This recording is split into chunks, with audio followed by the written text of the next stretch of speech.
Right, we'll just fire up the stream.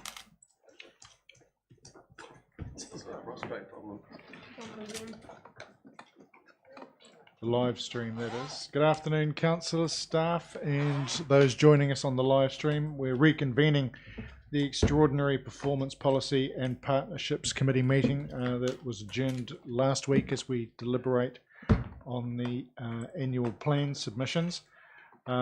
Just to note that we have an apology from Councillor Kett and a note from Reverend Cook that she will need to depart early at 3:50. On Zoom, Councillor Rabbit, Councillor Clark and Reverend Cook and Mrs. Coote, welcome along.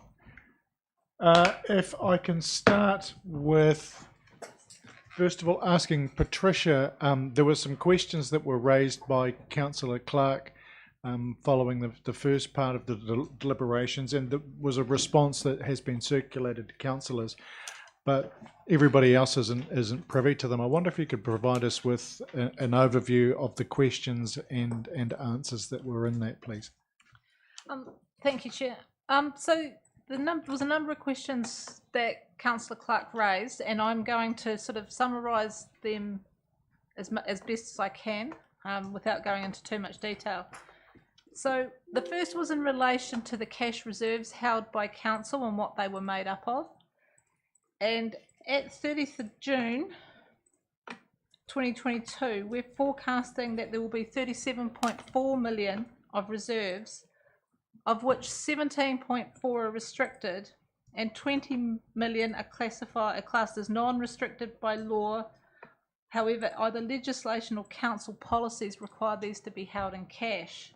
So of that 20 million, we've got 7.9 relating to special purpose council created reserves, 10.7 million relating to infrastructure targeted rates funds, and 1.4 million in the investment property and housing care.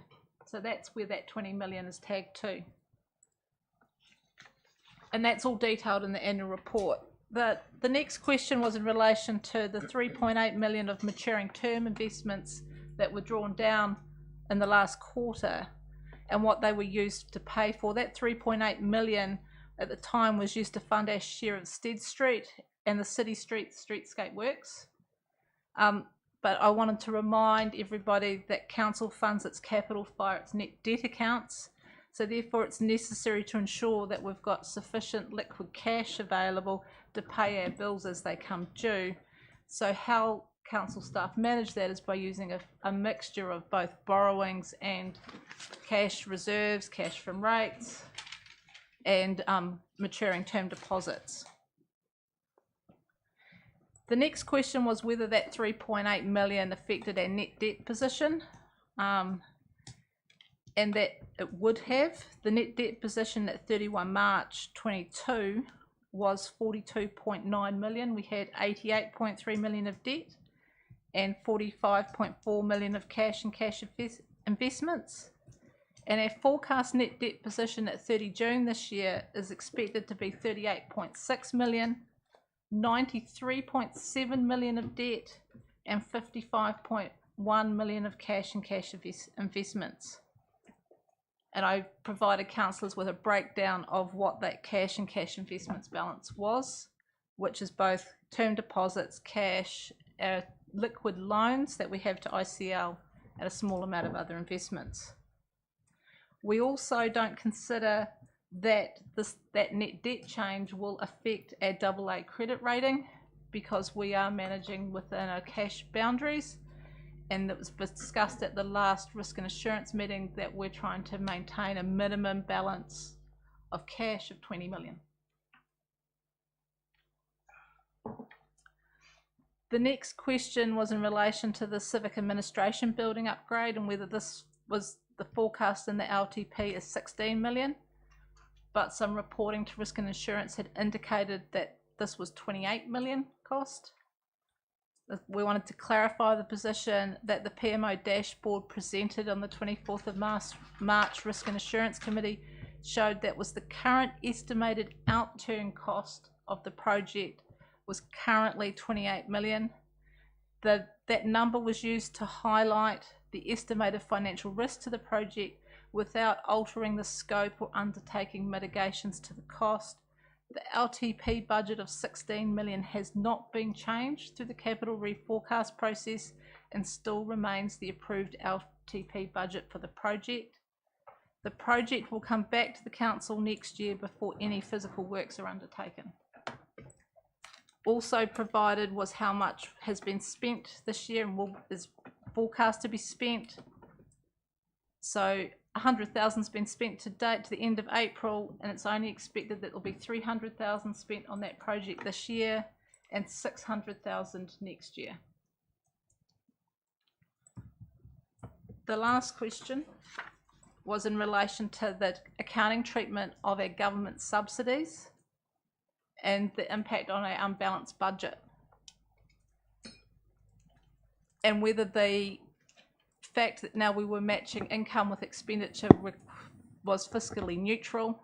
The way that the unbalanced budget formula works, it's a calculation, is that it takes our total operating revenue against our operating expenditure. However, the government subsidy income is actually considered as operating income, but it is used to pay capital expenditure. So that's why it's not considered fiscally neutral, and we are matching off our expenditure for those subsidies against the income.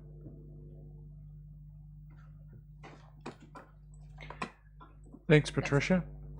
So that's just an overview of the information that councillors were provided with, and I wanted to make sure that that information was acknowledged in the public arena. Last week we got through to and including recommendation 6. I am guessing that a majority of the discussion is going to come around item 15, so there are some procedural notes that are in there that we can look at taking as one to progress to that point if you're interested. Councillor Soper? Mr. Chair, I'd be happy to move that we take recommendations 7 to 14 as a block. 7 through to 14. Councillors, are you happy with that? Councillor Pottinger? No, I'm not. The reason I'm not happy with that is because that assumes that the forecast rates increase is 7.15. Now, I disagree with that assumption, and I have reasons for that. So the reason, if you adopt all of that, you then move into 15, which has levers to reduce it further, that I have good reason to dispute the 7.15. So then are you suggesting an amendment that we take item 7 to 10? Yeah, that would be fine, as long as I have an opportunity to let this council know why the 7.15 is not correct. Thank you. Is there a seconder for that amendment? Councillor Lewis. I'll put the amendment. If you're unsure, it is we're moving to take items 7 to 10 together. Put that. All in favour? Aye. Against? No. Would you like your vote recorded, Councillor Soper? Thank you. Thank you. The amendment now becomes a substantive motion, so we're now moving to take items 7 to 10 together. Moved again by Councillor Soper and Councillor Pottinger and Councillor Lewis. It's open for discussion. Councillor Pottinger. Okay, to elaborate on why I believe the 7.15... Hang on, we're just actually at the motion now. Your amendment is now the motion. Yeah. We're getting to that next. Right, So just on the amendment, taking 7 to 10 together. Yeah. Okay? Yeah. Any questions or comments? I'll put it. All in favour? Aye. Aye. Against? Carried. Which brings us to item 11. Councillor Pottinger. Thank you, Chair. Look, we're advised that there is a solid waste increase of $700,000 due to increases in the emission trading scheme, CPI costs involved in the actual collection, transportation, and gate fee. Now, I was given the table to break this down, and what what the components were in the 700,000. And they are red bin costs, yellow bin, when I say yellow bin, it's the contaminated waste that gets picked up from the MRF. And then there's a column for ETS and a column for gate fee. Unfortunately, it is my strong belief that the ETS has been factored in twice. And the reason I say that is that the gate fee, speaking with the various people involved in this industry, is that it should be 202 for the gate fee, which includes the ETS. So what I'm saying is that there's a few $100,000 that are added in there that shouldn't be there. In my calculations, and also the prediction that the waste is going to increase. Now that disturbs me because there is no fact for that. When I checked up on the figures, it showed that waste flow out to AB Lime is static. The tonnage is static, it is not increasing. So if you, and our job for waste minimisation is to not allow waste to increase. So if you go to the WasteNet website, it'll say it's 650 per capita. That's our target. Now, the MFE would be aghast if we are predicting waste increases and not doing anything about it. So if we maintain the current tonnage of nearly 14,000 and apply the correct gate fee charge without the extra ETS, that 700,000 now becomes 400,000. Okay, 300,000 comes off that, and which means that the 1.17 rates increase that's associated with the solid waste has now been reduced by 0.5%. Okay, so that are the facts. And okay, Councillor Clark, I see you've got your hand up. Is it about the same item before I go to seek an answer for that? Yes, Chair, on a similar vein as Councillor Podger, I think we haven't explored the enough the potential to keep the rates at 4%. We haven't. Patricia Sorry, I'm just on WasteNet at the moment because Okay, the rest of that is coming. Sure. Rhiannon or Patricia, who would like to have a crack at a response for Councillor Pottinger's point? So we have been, since Councillor Pottinger has raised this issue, we have been working with the team about the basis for the 700,000, and we've gone back and looked at things, and the team are still telling me they believe they need the 700,000. We are looking at the ETS numbers, and but that information only came to me late this morning, so I haven't had a chance to fully delve into those different ones myself. But at this point, what I'm getting from the team in charge of solid waste is that they believe that still the 700 is what is required. And that, can I just ask that the ETS hasn't been charged twice, because it shows here in the table that was sent to me by staff as being charged twice. I have it in front of me. I just went to try and see whether I had that table, and That's the one you sent to me. Yeah. I don't think it has been. We double checked it, but I know there is a report that we're trying to pull together a report to come back to council as soon as possible on this, though we're just trying to get the staff available for it. Okay, I understand there are some challenges around staffing at the moment with a bit of illness, which is... Thank you. There is no way the gate fee of $204.65 is without ETS. No way. There is no way at all. And the ETS in that table that was sent by you to me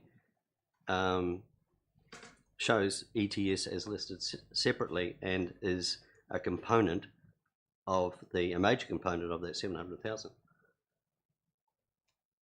I'll have to go back and look at it, councillor. Just that it's critical because we are going to be setting the rates today, and if we are overcharging, and I don't believe that's good. It's 0.5%, and if you add yet to be discussed and debated, the options in 15, the levers that can be adjusted, that would drop the rates down to 5.79%, which is quite significant thing. And we get one shot at this, and that's done today, a recommendation to council, unless we go to adjourn it and do it again. But look, these figures that I have show that the ETS has been charged twice.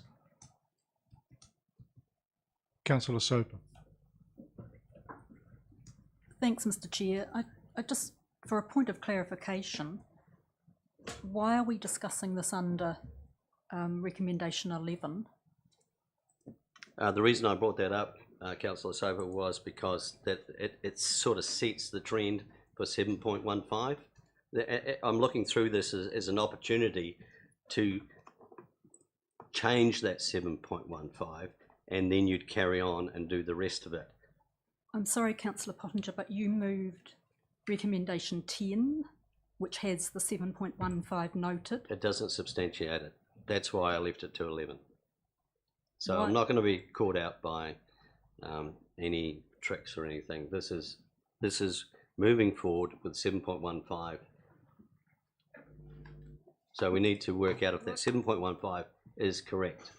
Mr. Chair, my point is we could discuss this under recommendation 15, which would be the more appropriate place to discuss it, and possibly amend that recommendation rather than discuss it under recommendation 11.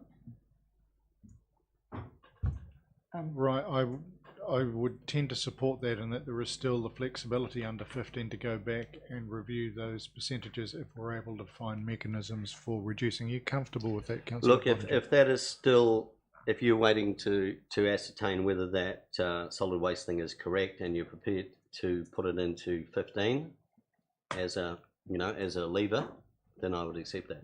Thank you. Mrs. Hadley, did you have something there? Mr. Chair, I have, and I'm just trying to get the officer's attention, but I have received advice that the initial advice was that it was double counted, but subsequent workings show 700k is still needed at this stage. Patricia, I think, has made the point we need to do more work. Just point of clarification, Chair. So it's still needed. So when you say still needed, it means that, oh wow, okay, we've double counted it, but we still need some extra money as well, and this needs to be added to this table that I have. I can't. It seems like a moving feast. There is still more work to be done in understanding the exact ins and outs within solid waste. And I think, Councillor, you raised a couple of questions around that, which at the Chair's meeting previously, which will result in a report. I take your point that it is another mechanism for looking at where we can save costs, but at the moment we're actually looking around items 11 to whatever next. But so I'll agree with it if it's going to be factored into 15. yes, Yep, that is my that's fine, intention. Chair. No, Yeah, agree with I that. think everything's on the board when we get to item 15. Yep. Okay. Thanks. So with that in mind, Councillor Soper. With that in mind, Mr. Chair, I'm happy to move recommendations 11 to 14. Thank you. Is there a seconder for that? I'll second that. Councillor Amundsen. Any discussion? If not, I'll put the vote. All in favour? Aye. Against? Carried. Which brings us to item 15. Now, Councillor Clark, I cut you off earlier before, so I think this would be an appropriate time to bring you back in with the points that you were wanting to raise.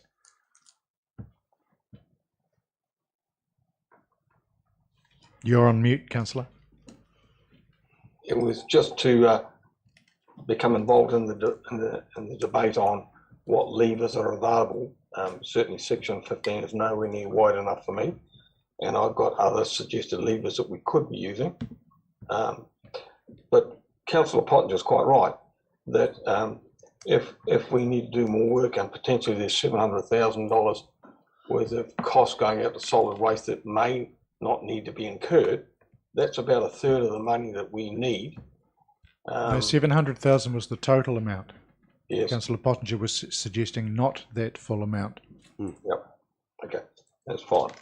So are we into the debate on what levers could be available to us?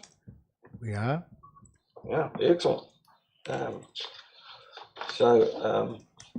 got 2 or 3 to consider. My position, having listened to the debate, is that we should still only factor in 4%, because that's reflective of the pain that's been suffered in the community around food, fuel, power and rents/mortgages. So some other things that we could consider. Can we take them individually, Councillor? Would you be okay with that? If you're okay. So the first one is, by my suggestion, we wouldn't do any work on the civic administration building until we knew what the future of local government was going to be, and that may be some time away. It seems reckless to me to be potentially putting 600,000 next year, according to the advice of Patricia, into a building that we don't know what the long-term future is for it. So given that we need 1.8 million to bridge the gap between 4% and the 7.15 that's now in the report, that's a third saving just in that one area alone. Can I ask Mrs. Hadley, with the maintenance work that has been at minimum delayed for quite a few years now, where does that leave the risk profile of the building currently? Thank you, Mr. Chair. I'd need to check in relation to compliance matters. I know there is an issue relating to the tying of the stairwell. I think the piece of advice that you're really looking for is one that comes from finance, because I think that this is a very small item in terms of OPEX and comes from a renewal budget, so doesn't actually have a big impact on the rates increase. That would be correct. So this is coming from, this is a capital funded project. So a reduction in capital of 600,000 has near to no impact on rates next year. Thank you. Councillor? Well, I'm not sure I agree with that advice that was given. We can jump around this debate as much as we like between OPEX and CAPEX, but at the end of the day, it still requires funding. So if you don't spend in one area, be it OPEX or CAPEX, surely it must lighten the need for additional rates.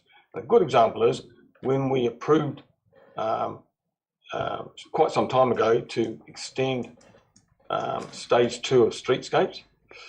We were advised, and that's a CAPEX project, we were advised in no uncertain term what the percentage increase would be to rates. So I struggle with the advice now that if you offset costs in CAPEX, then it has no impact on rates, because at the end of the day, it's too difficult to separate those two out. I understand the depreciation of impact and how that funds some work, but streetscapes is a good example where the advice we were given was that we approved stage 2, which went up S Street towards the civic administration building, that there would be an impact for rates. So I don't see why and how the similar CAPEX work on the admin building would be any different. And I guess the other issue is that in the advice that I got on that project from Patricia, and she read out a summary of that, I was unclear about what she was saying about the long-term plan, saying that the project to upgrade the building is $60 million, but in the dashboard report that the Risk and Assurance Committee gets, it was predicted that that cost would be $28 million.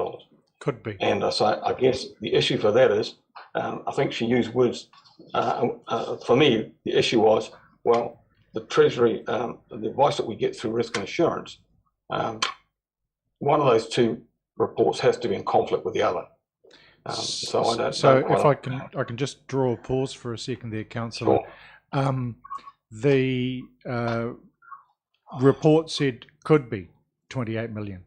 It's been reaffirmed that the budget currently sits at 16 point whatever. Council will determine that. I know from PCG meeting that I was in last week that point was reinforced. So there is the potential, if you went blue sky thinking, to push out to 28 million, but the budget is still set at 16. Patricia, is there anything you'd like to respond with? So you're correct in relation to what that reference to that 28 million was. It was a high number that it could get to without mitigation. In relation to the rates increase on streetscape that you mentioned, Councillor Clark, that was the total impact, which took into account having to repay the capital and the interest on the borrowing as resulted from that project. Why I'm saying delaying the 600,000 spend on the CAB refurbishment next year is that it's 600,000 worth of borrowing, and there's really very little interest on that in the first year because you're not going to spend it all in July. So that's why I'm saying it's got a very small impact on rates for next year. Well, just in response to that, Chair, if I may. I don't understand the logic of that advice. So what we're saying is that we would borrow 600,000 to do some upgrade work on a building, and people will argue whether that's an operational cost, given it's dealing with repair and maintenance type issues, or whether it's capex. But either way, Patricia is saying that the borrowing, the actual cost is only the payments that come on the borrowing. But of course, if we borrowed the same amount, the 600,000, and didn't use it for the upgrade, but used it for some of the components that are within the extra money that staff have asked for, the extra $1.8 million that we need to find, then surely that takes the pressure off pushing the rates up beyond 4%. Michael. Yes, through yourself, Chair. Just want to get some clarification out there in relation to the capital works.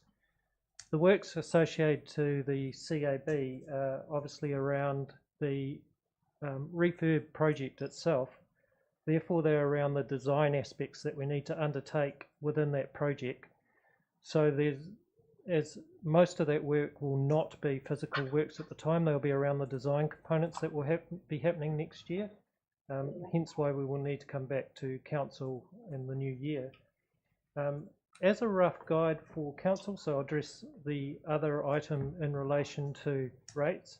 As a very rough guide for Council, that 600,000, if you're talking operational, you can potentially use 1% as a rough guide.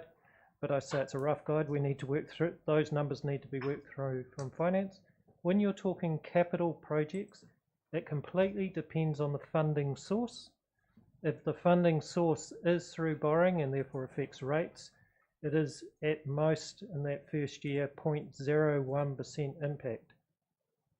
That's why finance is recommending it is quite light, and it can be even lower depending on the timing in relation to those capital works. Hopefully that gives some clarification to that issue. Thank you. What was the next point you wish to raise, Councillor? To defer or to delay $1 million worth of Three Waters renewals. So it's not saying we won't do it, but we don't need to do it next year. And I guess the philosophy behind this is we've already deferred a significant amount of Three Waters renewals to satisfy the need for extra funding to go to the Branks Home upgrade, and I was in support of that. But it's not a big ask to take the $5, $6 or $7 million that was transferred across to Branks Home to add another $1 million to soften the blow on the impact for rates this coming year. Patricia, is there a response that you're able to give? I would have to go and work out what that rates impact would be, but on that, but I suspect it's probably not huge. But we can get the team to calculate it. What about the potential response from audit with the work program that we've indicated and deferral? Are there implications that sit within that, Claire? Look, I think any time that you've identified work and asset management plans for the LTP and then you start pulling them out, there's a question about the quality of your planning. Given the scale of the budget overall, I don't think $1 million would be a deal breaker. I do just want to say that once we are in an entity D, it's very easy for the focus to be on Christchurch, and I'd want you to be very comfortable that by not doing that work next year, you weren't actually creating a problem for your residents in future years of the work not actually getting done because of it not being seen a priority within the new entity. Thank you. Michael? So Sorry, Councillor, I'll come back in just a second. Through yourself, Chair, just putting my delivery hat on at the moment. Just want to remind Council in this annual plan you have made the adjustment of 75% delivery target down to 70, which probably takes into account roughly that sort of number in our renewals program. We don't quite know where that's coming from at this stage, but we know delivering 70% of the renewals program is still going to be a challenge as well. So you're suggesting that partially that suggestion is already being enacted? Yes, correct. Okay. Councillor Clark, then I'll come back to Councillor Pottinger. certainly. So in the renewals area, I'm not sure I agree with the advice given by the Chief Executive. She was quite right to say that $1 million in the overall scheme of things is not much, but it is 2/3 of what we are trying to seek today. And the other issue is it's all very well to say, well, we've got commitments in the long-term plan to projects. The auditors have suggested that our long-term plan is ambitious. I think they were the words they used. And given that we've now got pressure, and given that in that long-term plan we committed to 4%, not 7.15, and given that our community now has pressure from a lot of other sources, I think it's quite appropriate for a council this size with the amount of work that we're doing, which is $115 million worth of operational funding over a year, to make a $1 million adjustment is not a big ask if it keeps the pressure off ratepayers. Councillor Pottinger. Look, just a bit of clarity around that spending on Three Waters. I spoke extensively with the Chair of Infrastructure from Dunedin City Council, Jim O'Malley, and he said they are pouring as much into Three Waters spend as they can because they want to get it done now, and then they'll transfer the debt once the entity takes it. The debt goes with it, but they want the work done. They want to know it's done, and that's basically what we should be doing too. Thank you. Reverend Cook. Yes, Mr. Chair, given that we have just recently passed the stormwater bylaw, I would be exceedingly distressed if the proposal takes money away from stormwater infrastructure, because it's something that obviously has some impact on water quality in the estuary and further on. It's not just a number, it's actually a real project that will be impacted on if we make this decision. I would be interested to know what projects are going to be impacted, because I think for us to take $1 million out of, say, stormwater when we've just passed a stormwater bylaw would make a nonsense of the work that we've been doing. Councillor Soper. Thanks, Mr. Chair. I also want to speak against deferring or delaying $1 million of Three Waters renewal. For me, it almost comes down to a point of the morality of our and the philosophy behind our decisions on the Three Waters issue. I agree with the Dunedin City Council approach. This is essential work, as Ms. Cook says. It deals with water quality issues that are of great impact and importance to our ratepayers. For me, the idea that we would actually defer or delay $1 million of that work into some nebulous future when we have the opportunity, as Councillor Pottinger has pointed out and as Dunedin has emphasised, of getting the work done in a timely manner and passing on the debt to the new entity, why would we defer and delay such important work? $1 million is not small change. $1 million is important in our water quality and our delivery of Three Waters to our ratepayers. And I just want to emphasise, we are still at this point a responsible council for that Three Waters work that we have already planned. To actually defer it in this ad hoc manner, to me, is, as I say, almost a morality principle. Let's not do it. Thank you. I understand that the temptation raised by Councillor Clark's suggestion, if there's a new body, let's let them deal with it. But I'll reaffirm a risk that was pointed out in that it's likely to be a particularly sizable entity, and in the motto that it's going to be covering are a lot of issues, and I don't think that ours are going to rate particularly highly, and I think there is a risk if we hand over work waiting to be done, it may go on to a longer never never. However, that's where I'm sitting at the moment. I'll Just sorry, a Councillor final Clark, comment yes. on that, if you can bear with me, Chair. I struggle with some of the comments made by Leslie in relation to ad hoc manner and morality.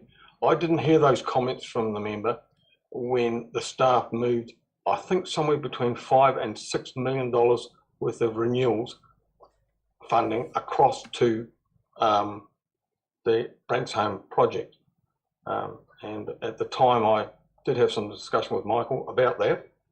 So it's a bit rich to be saying, well, we can't hold back another $1 million because the quality of our water will be damaged. Well, it's not the quality of water; it's the deliverability of the water if the pipes burst. The standard of water has not gone up yet; that's yet to come.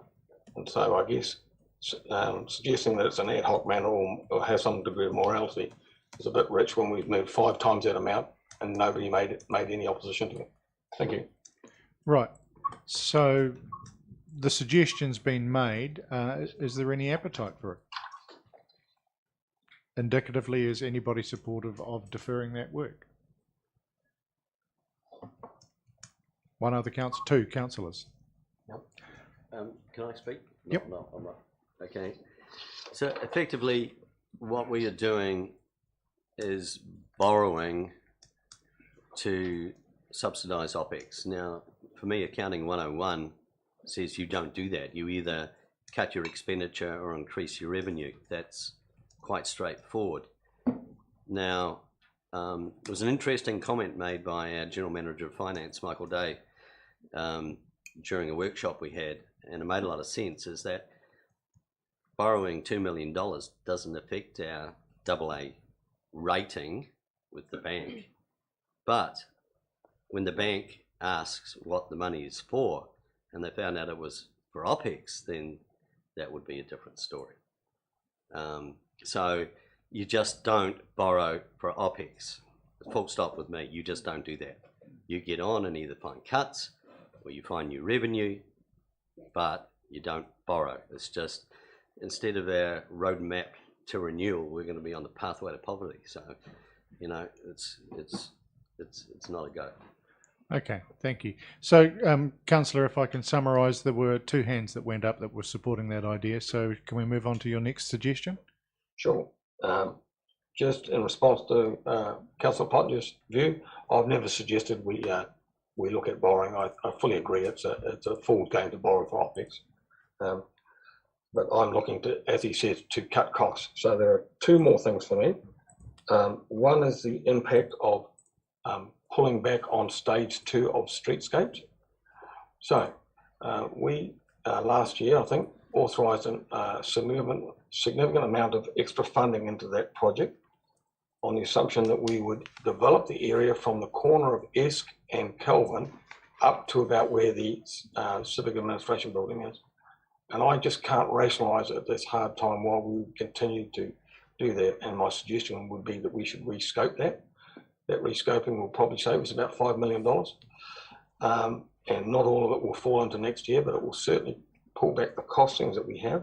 The logic for that is that the development we've got in the inner city streetscape project is to encourage foot traffic, more pedestrians, and try to limit the amount of cars. Well, that just goes against the whole area beyond Kelvin Street because we've got 2 large car parks there which are going to pull cars in. So I think there's an opportunity there. I also think that while we put together plans, long-term plans, we don't always envisage what comes down the track that follows that. And so sometimes clawing back or rescoping is the word, I guess, of a project does have some benefit as well.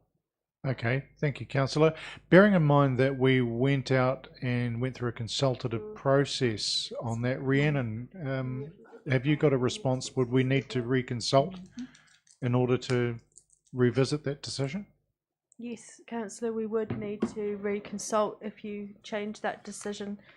And I'd also point out as well that only 0.15% of the rates for next year is relating to city streets. Okay. Councillor Pottinger? Chair, I would actually support Councillor Clark's view that stage 2, to me, and I'm on the Streetscape Committee, and I had a walk down both Don and S Street the other day, had a bit of a tour with the construction guys, and they finish up quite nicely in Kelvin Street. And I can't see with this financial climate that we're in that $14 million is justified at all. I really can't. It's landscaping. It looks fine. I believe it's just a bridge too far, and that's my personal view. Is if we're going to drop something, not even try and do it half-assed, because that doesn't work. You either do it right or not at all. So I would just park it and move on and say, let's see what happens down the track with finance. But stage 2, I do not see as essential, and that's my, absolute view on that. So can I just go back to Rhiannon to run over the question I just asked again about if we want to revisit that, we have to start another consultative process. Is that correct? Yes, that is correct. Time frame for that would be how long?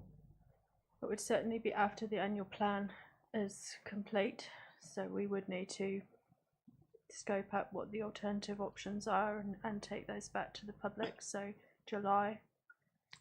Off the top of your head, and I appreciate you haven't had any warning of this, but what type of saving is that likely to potentially present for the 22-23 year? 0.15. 0.15. That was not the point. It was the ongoing 16 million, 14 million is still 14 million, regardless. And you take it out completely, and that opens up the door for other projects that we know are around the corner. Right. Well, so a couple of things worth focusing down on at the moment. One is that we're talking about the rate strike for next year. Yeah. Nothing beyond that. And that's as far as we can go. If we want to examine postponing off the extension of streetscapes, we've got to go through another process. It is possible to do that, but I don't see it as fitting within the time frame of what we're able to bring into effect today. Just a bit of clarity, Chair. It says yet to be consulted on in the language in this. It says yet to be consulted on. What does that refer to? Streetscapes 2 yet to be consulted on. Sorry, which page Where is are that? you referring to? No, it just says that yet to be Where are consulted you on. referring Where are to? you referring On to? which What page? Hold on. Let's get back into my board books. It's in the was in the annual plan document. If you recall, Can you give us a Councillor, reference? the city streetscapes stage 2 was part of the next steps for city block consultation process. Look, I'll find it and I'll come back to you. So, It says yet to be I think consulted. when we put the annual plan document out, Councillor, that consultation was still in, or had just been finished, or hadn't quite been finished. So that's why the annual plan document would say yet to be consulted on. Ah, Right. So that's a timing issue. okay, but the reason I am changing, supporting Councillor Clark here is that back then when we made that decision, the books looked a lot different, okay? We're not facing this rate increase, so desperate times, desperate measures. Councillor Abbott, I'll come to you in just a moment. Michael? Through yourself, Chair, trying to put my infrastructure hat back on as well. Just in relation to that project specifically, it is possible to delay in relation to that project, but I would urge on the side of caution in relation to delaying that will increase the costs in relation to a delay because you've got My Thank suggestion you. Mr. Day was responding. because you've got decommissioning and recommissioning in relation to the project teams. That's point one. The second one is if it was paused completely, that would be where the consultation aspect comes in. The delay you could do without that consultation aspect, certain time frame, but in relation to the change of scope or de-scoping perspective, that would definitely need to go through the consultation component. Thank you. Councillor Abbott. Oh, yeah, thank you for that. Michael's actually covered the very questions that I was going to ask, but my audio is a little bit sus. Did I hear the amount of 0.15 was the cost? Correct. Correct. For next year.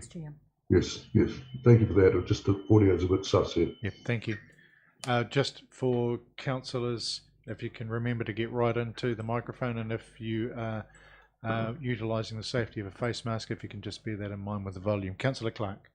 Yep, thank you. Just for further clarification there, I think the finance people said that the savings next year for us to pause stage 2 could be 1.5%. What's that in dollar terms? 0.15.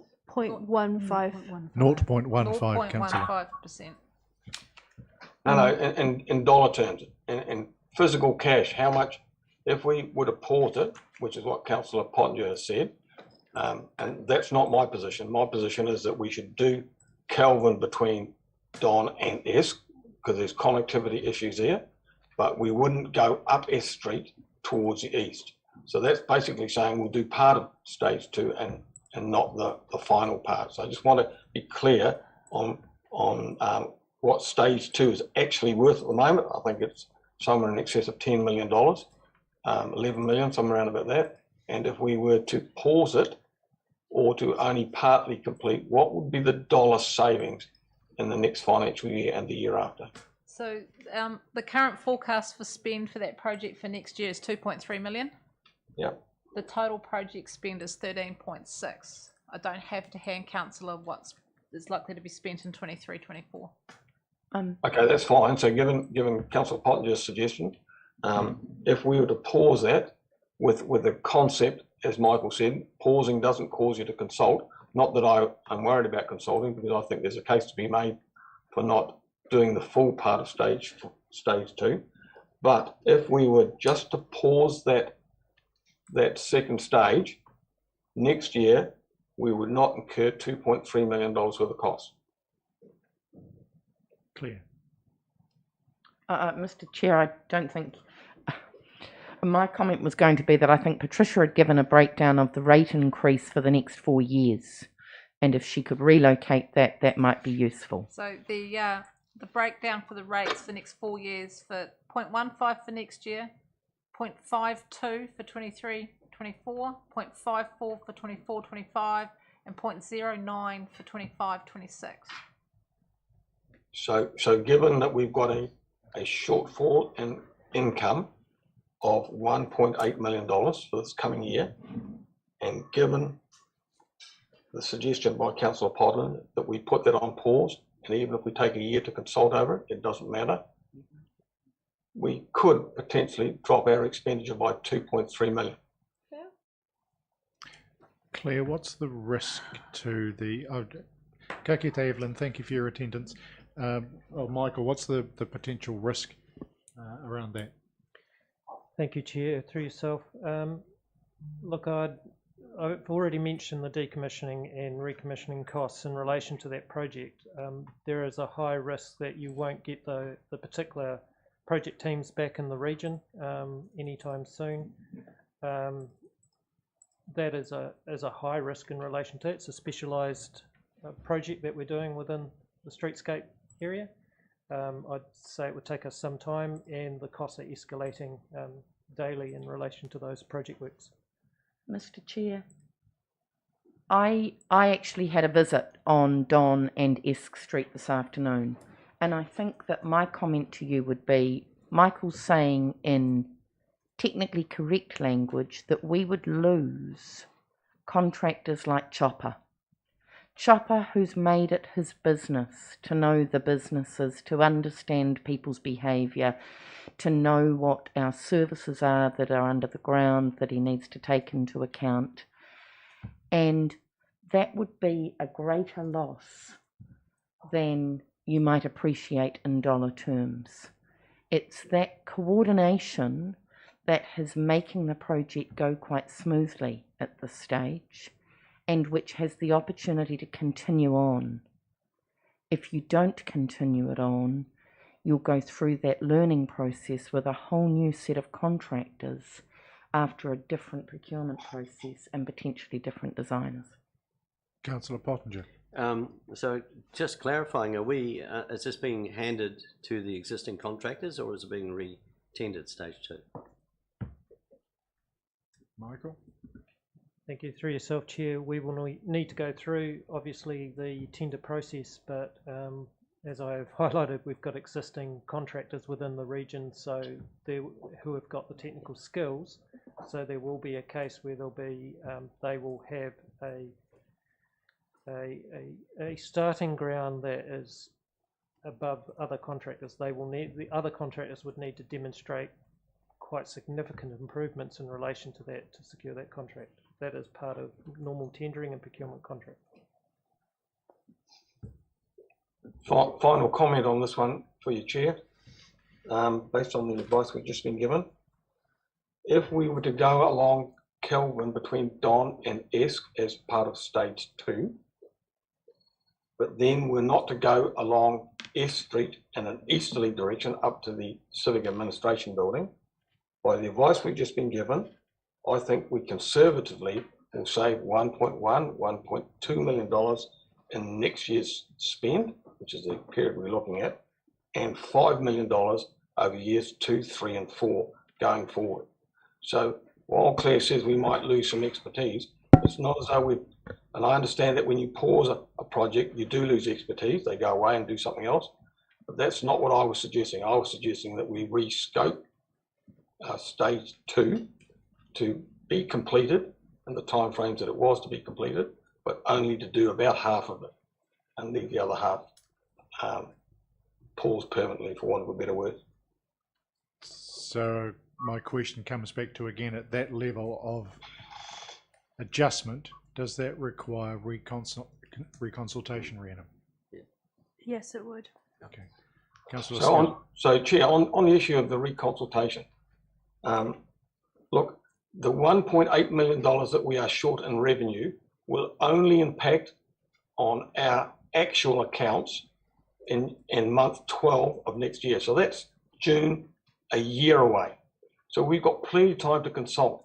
I don't think many ratepayers would be opposed to softening up or rescoping that project, given the nature of it. It's not an area where people are gonna loiter or take time anyway, given the 2 car parks. So we've got plenty of time to revisit it with the community, because we don't actually need the money till month 12. That's when we will run short if we're unbalanced. Councillor Skelp. Thank you, through you, Chair. Again, I'm somewhat perplexed with the content of the discussion, the experts we have in the room about streetscape. I've actually been through this. I've been through the delay in building projects, and I just can concur with Mr. Day. Today's cost, tomorrow's cost, and 3 years down the track is significant. And we are actually talking about public confidence in this council as well, which we shouldn't lose sight of. We made a really interesting decision last week around the museum, which we've had some very interesting feedback from the public, some exceptionally interesting feedback from the public. No one is standing outside this building today telling us the rate increase is actually not acceptable. I haven't seen a placard. I have not seen a placard outside the front of this building. They are not walking the streets. What this community wants is us to get on and actually finish the projects we've got in hand within a reasonable time frame and a reasonable price. And we're doing due diligence today, which is fantastic. But come on, team. It is negligible that what we're talking about this particular issue. We all agreed some time ago, we all agreed to a person some time ago around the streetscape. if we delay, postpone, push out, we've got very, very competent financial people in this room who have given us a very clear picture of the ongoing costs, the escalated costs and so on. We have contractors on site. So, team, this discussion is absolutely negligible in the big picture. Our community wants us to get on and do things. They are not outside the door with their placards. Actually, they've got a bit of confidence in us to get on and do it. Let's actually get on and do it. Thank you, Councillor. Before I come to Councillor Pottinger and then Councillor Soper, I think out of respect to submitters, it is worth saying that there were written submissions from people who were saying that they find the rate increase hard to cope with. And less than 0.3% of those people, of the 25,000 ratepayers, actually said that. Yep, but so don't lose sight of that. Thank you, Councillor. Don't lose sight of it. Thank you, Councillor. What I'm saying is they weren't standing outside with placards. I just didn't want to disrespect them by thinking that their submissions had not been read. Councillor Pottinger. I guess I'll cut to the quick, actually. My intention wasn't to delay it, was to absolutely remove it as being unnecessary under this financial climate. Not delay it, actually. Sorry. East Street is going to be fantastic. Don Street is going to be fantastic. Both were required with all the other construction going on. Made sense. There's no doubt about it.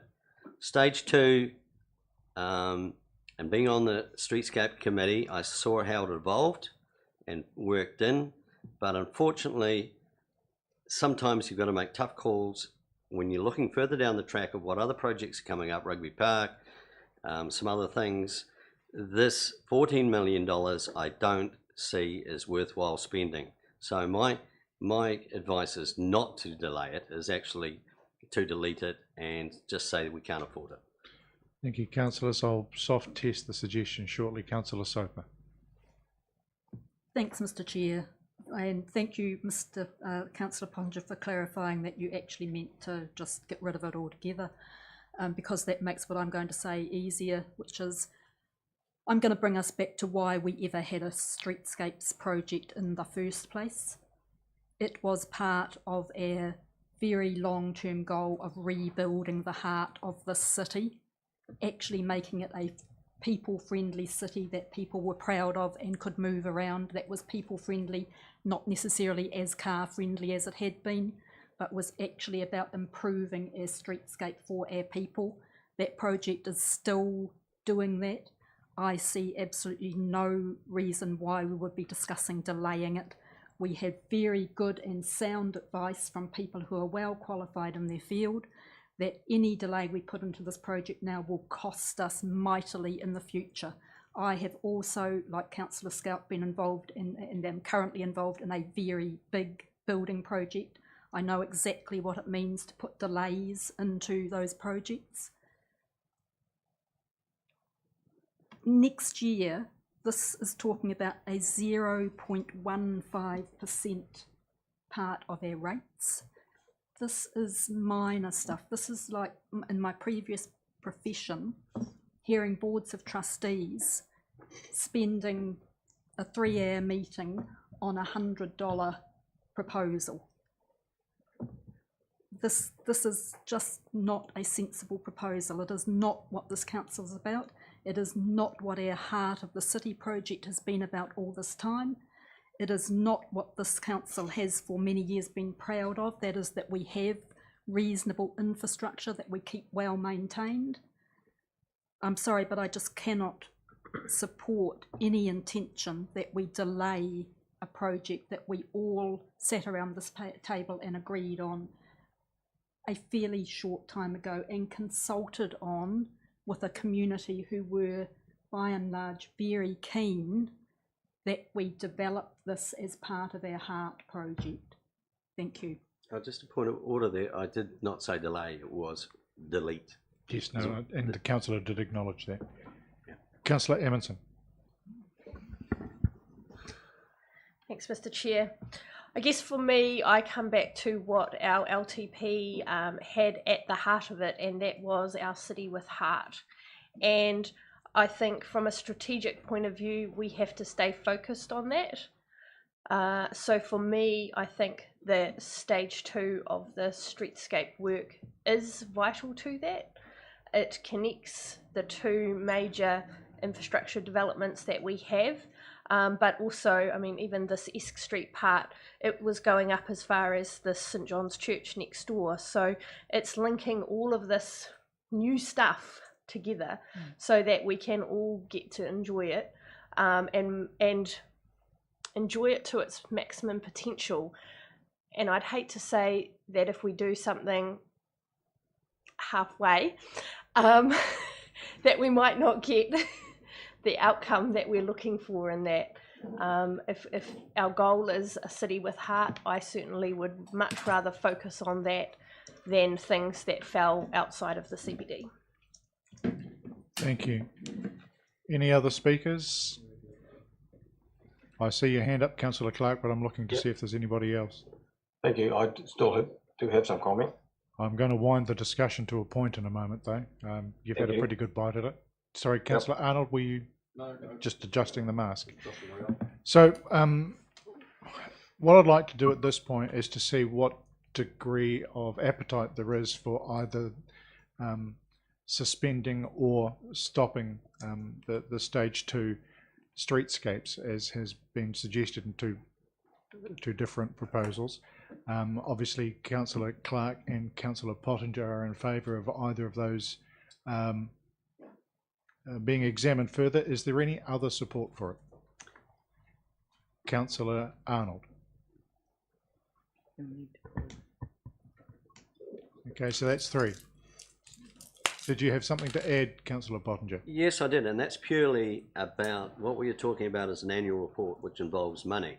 Now, can I just ask, out of courtesy, how we are going to pay for all this? It's nice to hear the sentiments and emotion about the city with heart, but are we... So the short answer to your question is no. We're going to go through each of the item lines, right, and discuss them that way. So, Councillor Clark, did you have another suggestion? Yes, I did, Chair, and the final one, you'll be happy, and that's to run an unbalanced budget. So we've had advice on this before, but I've had external advice on unbalanced budgets. So for those listening in on live stream, an unbalanced budget is where you start off the beginning of the year with less income than you have projected expenditure. And I put it to my colleagues that actually most years, while we forecast expenditure and forecast revenue or income, we never get it 100% right. I defy anybody to say that they could do that. It is a bit of a yardstick sometimes. Your revenue can change overnight, and some of your costs can also escalate, especially when you're doing some project work. So in a number of years that I've been observing council, I've noticed that there have been the occasional year where we've actually had a not a surplus but a deficit. So the council has ended up with less revenue than they have expenditures towards the end of the year. And so when they get in that situation, they invariably just take a small portion of money out of the cash reserves, which avoids borrowing and it avoids any significant movement in net debt, and it avoids cancelling any projects, and it avoids reducing services to the community or laying off staff. And what it does is it just props up that 12th month when you actually run a bit short on money. And the reverse also has occurred in recent times as well, where we've overestimated our expenditure and we've had a surplus, and those surpluses tend to end up in the cash investment area, where we've got a nice tidy amount of about $49 million. So I don't understand why we can't run an unbalanced budget, which allows us to work through the year, manage costs and revenue as they ebb and flow, and be prepared at the end of the day to top up potentially $500,000, $1 million where we might be short on month 12. The Local Government Act allows for that under sections 100, subsections 2, and there are some criteria in there. And I think given our current fiscal position, that's what we should default to, if nothing else. And as a final comment, I just wanted to support what Councillor Pottinger was saying. It's all very well to talk about a city with a heart and talk about we not too long ago agreed to stage 2, but at that time we had a financial picture that said ongoing we would have 4% a year, and we started this debate with nearly double that amount. So and Rangi's quite right, and other speakers have been quite right as well. when you have pressure on that balance, the need for a balanced budget, you sometimes have to look at cost cutting in your expenditure area. And while I don't normally agree with much that Rodney Tribe has to say, some advice he gave me recently said that's the area you should focus, or that you should run an unbalanced budget. So that's the last proposal that I'm putting up. Thank you. Thank you. Patricia, a response around an unbalanced budget, which I'm pretty sure we're already looking at. So you're correct, Chair. We are already looking at an unbalanced budget. To further unbalance it, and Councillor Clark is correct, it is possible to run a further unbalanced budget, but we have to have a plan about how to get out of the unbalanced budget. And because we all know if we run the unbalanced budget, we are going to put some costs onto future ratepayers or future years, because we're going to have to fund that borrowing. And you might want to mute your microphone, Councillor Carter. Oh, sorry, Councillor Clark. It was Mrs. Carter I was hearing in the background. A few times lately. And once a week. It is staff's opinion that to run an unbalanced budget for operational cost isn't prudent, unless we're in exceptional circumstances. So my recollection of a previous time when we ran an unbalanced budget and the risk that signals to audit, it's about being able to explain how it gets to that and what the plan is beyond it. And that's the point that you're just reinforcing now, that whilst we're going in with an unbalanced budget currently, there is a plan on how that is dealt with. It becomes a matter of degrees, and what Councillor Carter, sorry, God, I did it again. Councillor Clark, I will stop before the end of the meeting, Nobby, I promise you. What Councillor Clark is suggesting is the degree of unbalance. Your advice is the risk that follows that increased degree. Have I summarised that, Mr. Day? Through yourself, Chair, only step in because we have had an unbalanced budget in relation to the 2020-21 budgets. That was in relation to a COVID subsidy, which we in the long-term plan we're working on a back to balanced budget principle from that basis, which I worked on with the councillors. This current budget that we've got in the long-term plan was our plan to get back to that balanced budget. We are in that position. The imbalanced budget that we see today is in relation to timing of revenue, not actually a true, from that perspective, imbalance. And the other thing I just wanted to clarify in relation to cash and debt, in relation to that, it doesn't matter whether you use the debt or cash, it is the net balance from that perspective. You are losing out on the interest, and it is the interest component that the future ratepayer is having to pay for in relation to that. So it will impact on your rates going forward. Doesn't matter of whether it's interest revenue or interest costs, you are still having a either loss of revenue or an increased cost, either way. So just want to clarify that, and that's what the Treasury policy is about in relation to balancing that interest cost to get the best impact for the council, and that's what the finance team do on behalf of council. Councillor Clark. Yeah, thank you, Chair. Just in response to both pieces of advice here, I did not suggest that we would be doing further borrowing, as Patricia said. She's raised this before. I haven't suggested that we can satisfy the imbalance if it occurs, because it may not occur. We may get more revenue, or we may be able to trim costs. But if we do get in that situation, I didn't suggest that we do borrowing that would lead to pressure on future generations. I said we potentially could drop into the cash investment area and take what we needed. And I find that really interesting that Michael's now said that, well, we would lose the interest by taking out that investment. So there are two things with that. Recently, a significant amount of money's gone out of those cash investment areas, by my assessment, $3.8 million. And so I didn't hear this debate going on when the staff had that maturing deposit and used it. And secondly, when you say, well, we lose out on the interest and that could affect rates going forward, what do you think an extra 3.15 rates this year is going to do to the ratepayers and the future generations going forward, because this amount just compounds year after year after year. So the difference between a 3.15% increase over and above the 4 is way more costly to ratepayers going forward than using potentially $1 million out of our cash investment area. Mr. Chair, you may wish to ask the impact of the Sorry, the question there was with the impact of the previous unbalanced budget was what? Michael or Patricia? Can you just repeat that again? What was the impact of the previous unbalanced budget? I can't. I had it the other day and I can't remember it off the top of my head. Do you recall, Michael? Yeah, through yourself, the chair.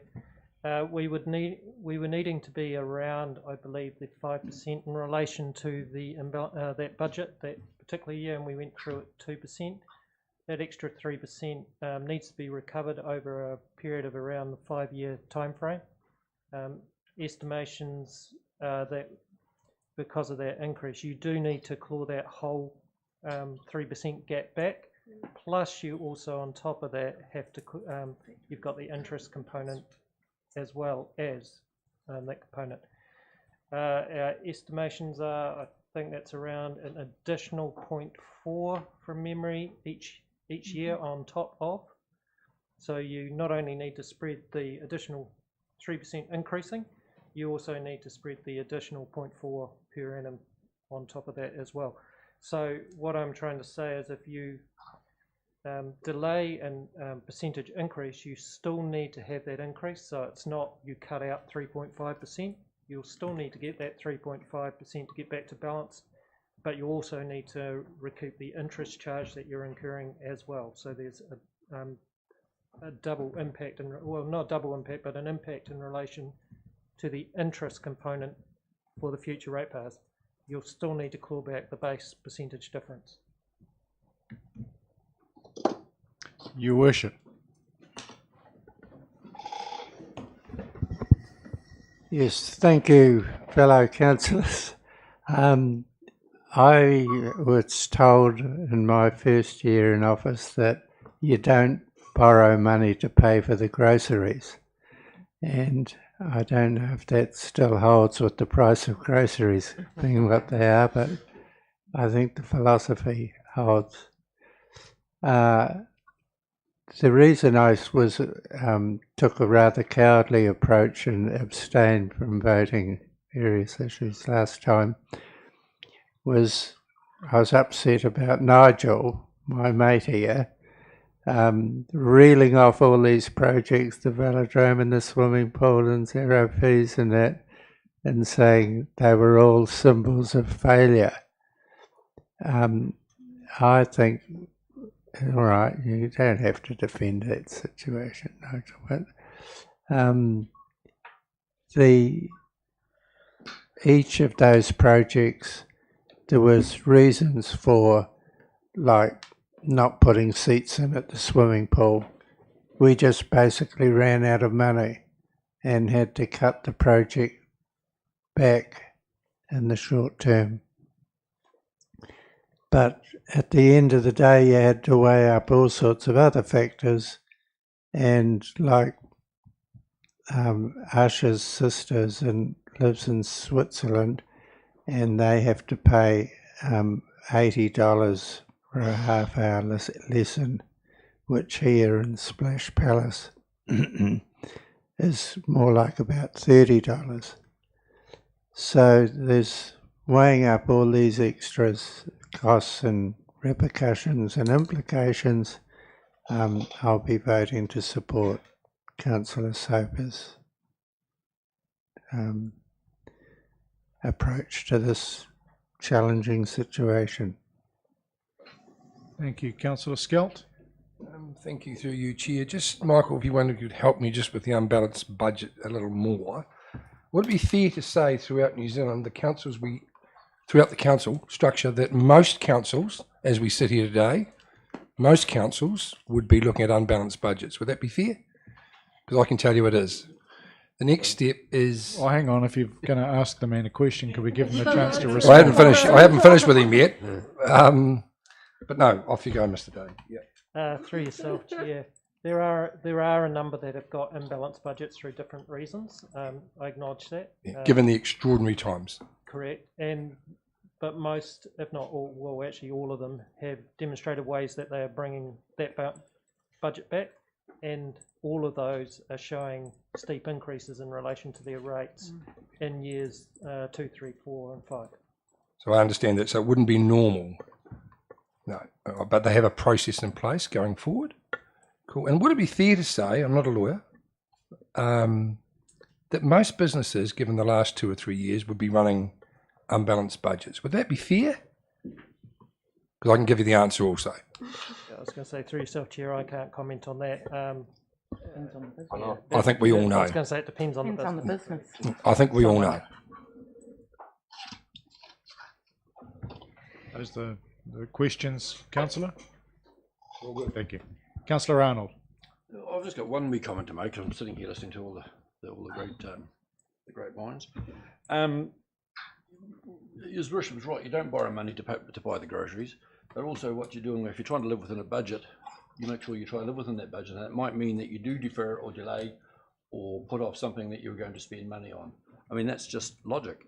What we can't do, I don't think we should do, is just the way things are at the moment. I think I'm all for just let's delay spending money to keep within what we promised we were going to charge our ratepayers for rates over this next year. So that's why I am arriving at that decision, because as much as His Worship is dead right, it's also dead right on the other foot that you don't spend money you don't have. And we can't just keep going and asking for more from the ratepayers, because remember, it is compounding. Thank you. Councillor Soper. Thanks, Mr. Chair. I just wanted to ask Michael and Patricia for absolute clarification. So you are saying if we as a council deliberately further unbalance our budget beyond the explainable unbalancing we know is there because of the timing difference, that it will effectively be no saving at all to our ratepayers who will pay for it the next year and the following years, with an increase that is part of the plan for bringing back to balance? In its simplest terms, is that the situation you have just laid out for us? Councillor, yes, you're correct. That would be the situation. So the deliberate unbalancing, which would be putting ourselves as a council at risk of not being a prudent council, will achieve nothing for our ratepayers virtually at all. Though it would stretch out the cost. They would end up paying in the end. A bigger cost in the next 2, 3, 4, 5, 6 years. Yes. Thank you. Councillor Lewis. Thanks, Chair. Really simplistic comment I will make. Compound and interest on an unbalanced budget certainly contributes to ongoing costs for ratepayers. But the degree of unbalanced budget is probably the most crucial thing about that. If you've got a multi-million dollar unbalanced budget, the dollar value is quite substantial. If you've got a very low unbalanced budget, the dollar value is not as much. So those sort of things have to be taken into consideration without being too dramatic about unbalanced budgets, I think. Councillor Clark, I'll come back to you. Thank you, Chair. Several issues on the advice that was given. I don't understand why we have an unbalanced budget that we're worried about when we were given some government subsidy money that we have subsequently spent. So we haven't overspent it, we've just spent it, and the time frames are not ideal. So it seems to me the money's come in 1 year and the expenditure's occurring in the next year. So that creates an unbalance. To me, that's a red herring, because at the end of the day, we should be just looking purely at putting that to one side, they should balance out. And Graham's quite right to say that a $1 million dip into or make an unbalance of $1 million is not huge in a budget forecast of 115 million. And so I just can't get my head around why we are so fearful of this unbalanced situation over 2 years, when logic would tell me they should balance out. You'll get an underspend in 1 year and an overspend in the other year. So it comes back to what we've committed to. I've heard other councillors say that the unbalanced situation is now quite common in the country. And for us to go forward and say, well, if we unbalance it by $1 million, or Lord forbid $2 million, in future years we'll have to pay for it. But that's not a true situation, because we've got Three Waters funding that we can contest. Our share of that is $5.7 million. So if, for argument's sake, our staff were to bid for that $5.7 million to upgrade Rugby Park, which is about a $5 million project, we wouldn't have that cost going forward. So that would soften the potential increases going forward for our community. So I think that we're not looking at the big picture here, and I still think that we should run with an unbalanced budget, because in fact most years we get to a position where it's unbalanced either way. Thank you, Councillor. So at this point, I'm aware that Councillor Clark and Councillor Pottinger and Councillor Arnold are supporting the idea of further increasing the unbalance. Sorry, Councillor Pottinger, was that right? My streetscape 2 is just my baby. Okay. I'm sorry. I mean, we are running an unbalanced budget, but as Councillor Lewis pointed out, it's the degree that you do it. So I will take guidance from our financial team on how unbalanced it becomes. Okay, so can I get an indication of who is supportive of increasing the degree of an unbalanced budget? Okay, so we've got Councillor Arnold and Councillor Clark. Thank you. However, I wanted to make sure, Councillor Clark, that you felt like your ideas were able to get an airing. Yeah, thank you, Chair. I think that has been most helpful. Councillors, at this point, we do actually have 4 recommendations around where there can be reductions in the budget made. They're up on the screen from A to D. Would somebody like to move recommendation 15? I'll do that. Councillor Soper, and seconded by... Can we take those individually? We do them. Yeah, okay. Yep, happy with that. So shall we start with A? You comfortable with that, Councillor Soper? Yes, I'm very comfortable with Councillor Soper's moving recommendation A, which is the reduction in level of service at parks and reserve activity to save $100,000. Is there a seconder for that one? I will, just to get it on the table. Councillor Soper, do you want to speak to that? Thank you, Mr. Chair. I'm presuming that this has been put forward by staff because it has been well discussed as being a very achievable reduction. That it's not necessarily something that has been put forward lightly, but I would like to hear from staff as to the reasoning behind it being put forward. Thank you. Rhiannon.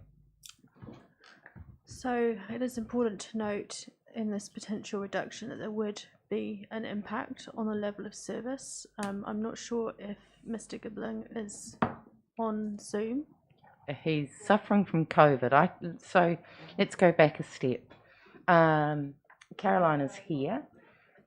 We made a request for additional funding in parks, and there was a range of reasons for that. Caroline, do you have that information here? Can we just pass that microphone down to Caroline, please? And then when it was obvious that we needed to scrutinise, we felt that there was the opportunity.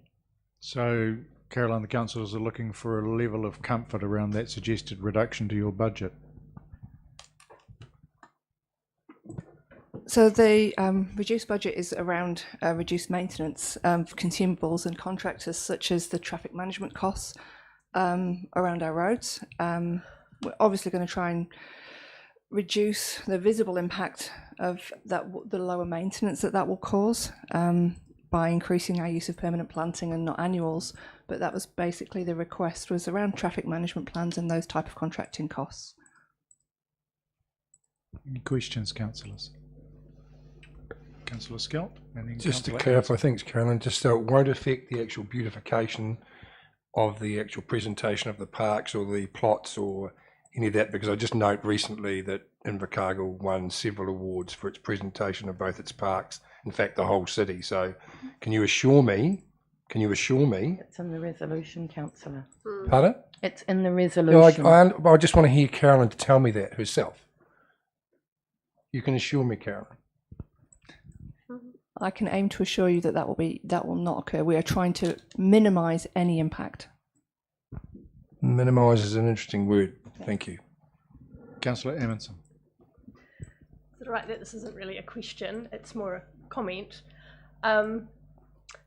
Given that people care so much about our parks and the spaces that we are responsible for as a council, and that the parks team does a fantastic job of looking after, I'm not sure I want to see a reduction in level of service in that area. Because we all know that from time to time people do make comments about weeds being in places that they shouldn't be, and roundabouts that aren't as pretty as they should be, and that sort of thing. And I just feel like that's something that we should maintain in terms of that level of service. So I will be voting against this. Councillor Pottinger, then Councillor Arnold. Look, just following on, Councillor Munson mentioned a good point about roundabouts. Now, that was very topical not so long ago, the condition of the roundabouts, and here we are trying to sort of negate the looking after them. So, look, yeah, I'm with Councillor Munson on this. I think the parks do an amazing job on the budget they have, so I'm not interfering with it. Okay, I'm just going to remind everybody that you can't get a reduction in rates without a reduction in service somewhere. So we will await further magic. Councillor Arnold, thank you. Yeah, I just have to agree with my colleagues over the side there. I just think that for an area that has such a huge budget, to actually make the most visible thing, the unkept thing, or the thing's going to suffer, is a wee bit kind of crazy. So I'm sort of against it as well, because I mean the plots and the curbs, they are the most visible thing in the city. So, and they've been pretty bad in recent times, and I would hate to see that for any reason, you know, no, I would have to vote against this as well. There are other ways to save money, I think. Councillor Abbott, then Councillor Crackett. Yes, thank you for that. I just appreciate what others have said about the appearance of the plots and things. And one of the big things that I always hear is the annuals that flower. And I heard that they're going to now perhaps be replaced by perennials or something. And I think the annuals need to come back and they need to be shown. So I'll be voting against that as well. Councillor Crackett. Actually, don't worry, that's fine. Councillor Carter. Sorry, I did it. Clark. Gosh. That's a hat trick. That's 3 in a row. There's compulsory gin in the clubhouse for that one. Yeah, you're a rat bag. No, and while I support my colleagues, I'm not sure I agree with your assumption that if we want to get a reduction in rates, we have to have a reduction in service delivery. I don't agree with that. We've got lots of other levers we can use without cutting into services. I think one of the things that we need to do beyond streetscape is to maintain and improve the beautification of the city. So any cutting into the parks reserve budget is not the way to keep our rates down. And it's actually not a reduction in rates. It's actually abiding by the rates increase that we promised last year. So I'll be, as Councillor Carter, I'll be voting against that 100,000. You'll get 2 votes. Yeah, thank you. Any other councillors wishing to speak to the motion? If not, we have a motion on the table for a further reduction in the level of service within parks and reserves with a saving of $100,000. All in favour say aye. Aye. Against? No. Right, we're going to have to call for a show of hands there, sorry. All those in favour of the reduction, if you could raise your right hand, please. 1, 2, 3. That's it. Thank you. The motion is carried. I just couldn't tell from the volume. Motion. Sorry? Who was that? You said the motion was carried. Sorry, the motion is lost. My Yes. my apologies. Thank you. Happy way there. Been a long day. Well spotted. Well spotted, Councillor Abbott. Sneaky chairman. Well said, Councillor Costello. Sorry, Lindsay. Was there. I had to go for it. So that remains within the budget then. The next item is a reduction in the budget for city centre activation from $250,000 to $50,000. Happy to move, Mr. Right. Chair. Looking for a seconder for that? I'm happy to second that. Right. Thanks, Councillor Crackett. Did you have your hand up? I did. Thank you. I just wanted to talk to this in that I believe this is an area that we can see a minor saving, just in that we've invested very heavily in the city centre, and a lot of that is actually going to start to be realised as everything begins to open and attracts its own, it has its own vibe and its own buzz about it. So I think that for some time, reducing that while that we can just let them shine for themselves is probably a wise decision. Councillor Amundsen. Yeah, just a question. I'm just wondering, is this a one-off reduction? So that 0.33% will come back into the rates in the following financial year. So we're just doing, I guess, a temporary. Miss. Mr. Chair, this was a one-off increase, I believe. There is a ongoing amount separately funded. For the coordinator. Yeah. Yes, but am I right in that? This was additional activation because of what we were, Because of the what was works. happening What was in, happening. in the CBD, That's right. and this will pull it out. There's still, I have to go and have a wee hunt. I can't Is- remember what there is for the following year, but there is. This is all to be a The one-off. short answer is it's not an ongoing. It's not an ongoing. Right. It's not recurring, annually recurring. The city centre Okay. coordinator is. The coordinator is, but the activation fund isn't. Sorry to speak out of turn. Councillor Pottinger. Again, some clarity needed here. I was aware of being on the Streetscapes Committee is that there was activation for the affected shops that were down the north side of S Street and around the areas of Don that were impacted by the construction site. So is that the same sort of activation fund we are talking about here? Yes. Okay, so basically the place is not open. S Street, can I get some clarity on when S Street is going to be fully drive-through open happening? 2023. 2023. So look, we've told the I mean it's a genuine cut, but we have told the retailers in that vicinity that we are going to be helping them out with activation because of the grief, the inconvenience they've been put to. And I can't really see that why this has been put forward to us when we've sort of done a deal with them. So I don't know why it's there. Richard. Just to give you some clarity, when we were talking about this line, there is no agreed service level at this point that we're talking about. So we're talking about a budget that we looked at for the entire year and then looked at when the opening and opportunities for activation would actually happen in the next financial year. And we don't believe there's not actually as big a window as what we originally thought of time to spend activating. We've also identified that there are a number of units within council that have a desire to take their product out to the streets to be engaged for outreach, and we can leverage some of that budget and some of that funding to get better bang for our buck. We don't want to be having an activation here and also having another unit trying to promote themselves or do an activation externally. We can combine the two of them. So given the shorter window of opportunity for activations and the willingness for other departments to contribute to that, we believe that we can still do the mitigation, do the activation of the site without having to use all of that money. Recognising there is also another opportunity after next financial year to rediscuss the impact of activations going forward. Yeah, as long as we are consistent with what we have promised the retailers that we are doing. That's all I'm worried about, because we've talked to those during consultation, and this is important, that we're not pulling anything.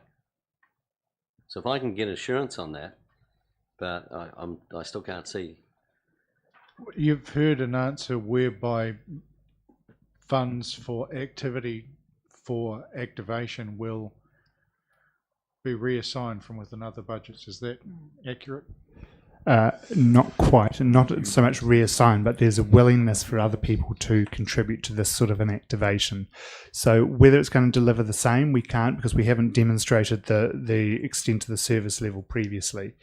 What we're saying is there's a smaller amount of money, and there's a desire for people to work on it. So it just becomes what gets programmed. So the change might be the sorts of activations, but there's no reason with going into it with our eyes wide open why the impact can't be just as good with a lesser amount. So are there carry forwards that are likely to come from this current year? Sorry, not carry forwards, meaning the going forward, not actually for financial carry forwards.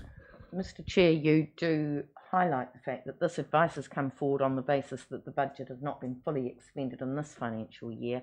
If Council had concerns, it could move an amendment to a different amount. Michael. Through yourself, Chair, I just wanted to clarify that this fund is a one-off, as in it does have ongoing, and therefore will come in and go. Saving will come in next year and go back in the year after, because the 250 is in for the next financial year and for a number of years after, to because it was seen at the time of putting the fund in by council that this fund would be required for a number of years, not as a one-off impact, but would need to revitalise that inner city over a number of years. That was in the original resolution from council when they put this in. So what's been proposed is around the timing in relation to that. So they're suggesting the 50,000 is required next year because of the timing in relation to the start of the completion of the project, and then it would go back up to the 250 in the following year from that perspective to be thought through about how it can be actually utilised in that year. So that probably addresses Councillor Pottinger's question around going back up. No, it doesn't. All I'm really seeking is that there is no change in level of activation that the retailers in Eskindon are getting now. That's the assurance I need, that this B is not going to change that. Richard, do you want to handle that? I cannot see a described level of service for that amount. It was a budget envelope that we sort of committed to addressing the mitigation for the impact to those retailers. So it comes back down to now about making sensible and clever decisions about how we activate to achieve that. It was never an itemised, amount for so many activations or so many approach. So we've got a smaller budget, but a much smaller window to operate within. So we don't need it for the entire year, is the short answer.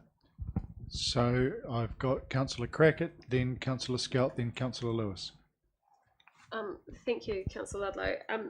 I think it's important to me that the retailers certainly feel like we're doing everything we can to ensure that there's stuff there for city centre activation, and we have been working with them. And I know, of course, you sit on that group, Councillor Pottinger, with the stakeholders.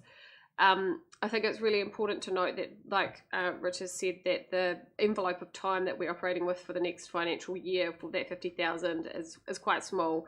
But also, you've made the point, Councillor Pottinger, that when will that street open and be functional?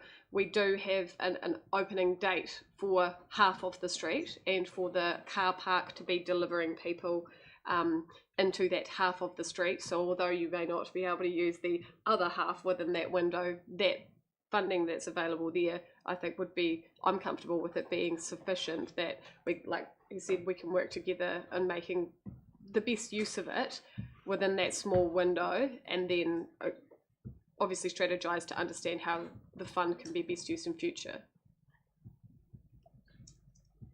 Councillor Skelp. Thank you, through you, Chair. Thanks, Michael, for the explanation, and Richard. Also, I guess my concern, and I'm a little bit with Councillor Pottinger in the sense of, you've talked about time frames, so we're obviously narrowing down. Are we talking about because we don't know, well, I don't know, 3-month or a 6-month narrowed time frame, or that may be confidential as we sit here today, I'm not sure. But when I look at that figure and I look at activations and bringing people into the city, we have an opportunity to have the whiz bang for whatever short period of time that may be. we have a commitment as a council, and we sat here with our retailers and gave them that commitment. My concern would be if it's a 6-month time frame and we look at 50K from the event industry, that's quite that's not a lot of money, to be fair, to be giving the support structures to make it whiz bang. If that's what the aim is, the council is, and I believe it is. So I just need a little bit of confidence from you, Richard, that within timeframes, because I don't know, that we're going to get the whiz bang and get a good bang for our buck and make those retailers really happy, and we get those people into those central areas. So, sorry, Richard, can you perhaps help me with that? Through you, Mr. Chair, I probably can't give the clarity in which you're wanting today in terms of, because what I'm hearing is you'll want to know what type of activations they would be. Yeah. In terms of the window, time frame. Yeah. Consider, and this is not referring to any specific opening dates or anything, but it was commented a little while ago to me, and I thought it was quite a good sort of snapshot. Really, we're talking between Labour Day and Anzac Day is the envelope where you can have an outdoor event safely and meaningful. So that's actually a very small part of the year, and given then our decision about when is opening and when we can activate it, it narrows it down even further. Your question about what is whiz bang, that is something that still needs to be worked through with the stakeholders, with the affected people, to understand what their needs really are, and then we design something for that. So to go in and just think it's an event as such might not actually deliver the outcomes those businesses want. So we've just got to still clarify what that is, and then cut our cloth to suit. Thank you, that helps. Thank you. Councillor Lewis. No, I'm fine now, thank you. Okay. Councillor Clark. Thank you, Chair. Just clarification on 2 points. I didn't pick up the second part of what Richard was saying, Labour Day and Anzac Day. Anzac Day, yes, thank you. And the other issue was, I think Councillor Podger asked when was S Street open, and the reply was 2023. Well, can you firm that up as to roughly when in 2023? Richard? Just through you, Mr. Chair, I just want to re-clarify what I said between those two public holidays. I'm just giving you a snapshot of when outdoor events are likely to be feasible to do. I wasn't giving any set dates about project completion or anything like that. Just wanted to clarify. Cheers. Fully understand that. But when you say the S Street is going to be open in 2023, do you want to give us some sort of more certainty to that? Are we talking? I think that comment came from Claire. Yes, Mr. Chair, that comment came from me. Respectfully, politely, no, I do not wish to give you any greater clarity on it. I believe there are still commercials around that, and I think you are having a conversation with your ICL chair or ICL board member on Thursday. That may be a question for him. So any other questions or comments around the motion, which is a reduction from 250 to 50,000 for next year only? If not, those in support of the motion, if you could raise your hand. 1, 2, 3, 4, 5, 6, 7. Those against? 1, 2, 3, 4, 5, 6. Yes. And 2 online? Yeah, I believe there are. I counted 13 earlier. Yep. 2, 4, 5, 6, 8, 10, 13, 7, 4, 6 against. Thank you. Motion is carried. Next item is C. I haven't got. You calling for division? That's what you'd need to do. Yeah. If you want to. Okay. Councillor Scout has called for division, so those who supported the motion, if you could raise your hand again, please.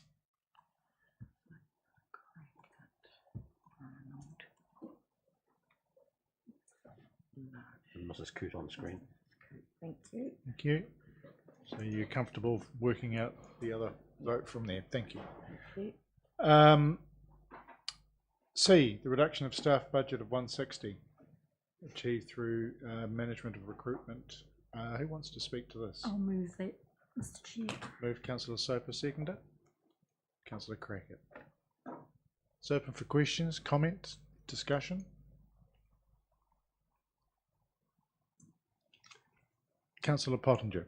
I'd just like to say it's not our role from governance to cross into management, so I accept what they've put up there. It's only taken how long? Could we have that in writing, please, signed in blood? I believe the meeting is recorded. Thanks, Yeah. Councillor. We Your have it not comments just in noted. writing, but on film. I'll put the motion. All in favour? Aye. Aye. Against? Councillor Scout. Would you like your vote recorded? Thank you.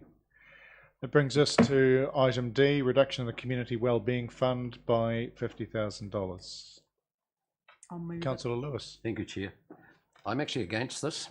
0.8%. Can I get a mover first of all? Sorry. Move Councillor Soper. Is there a seconder for the motion? Councillor Scout. Now, I please, really need to Councillor move Lewis. and talk to it, but thank you very much.